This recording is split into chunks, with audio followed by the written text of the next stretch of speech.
Monsieur le sous-préfet, je crois qu'il y a à peu près un an, vous avez lancé ambassadeur de Provence. Et à ce titre, vous êtes récompensé. Vous avez été récompensé sur 800 dossiers apparemment qui étaient traités au niveau national. Vous avez eu ce prix-là. Donc parlez-nous d'abord d'ambassadeur de Provence.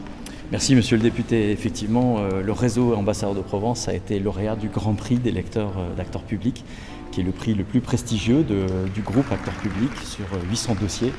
Évidemment, c'est un grand honneur, évidemment, mais c'est surtout une grande responsabilité. Alors, Ambassadeurs de Provence, en fait, c'est une démarche qui tourne autour de la question du rayonnement et de l'attractivité de l'arrondissement d'Aix-en-Provence.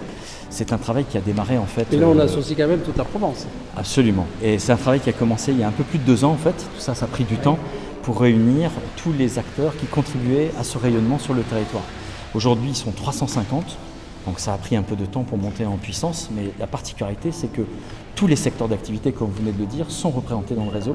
Donc en fait, ça forme une sorte de micro-société qui permet effectivement d'avoir une masse critique qui leur permet de travailler ensemble et de grandir ensemble, puisque c'est un peu le principe du réseau des ambassadeurs.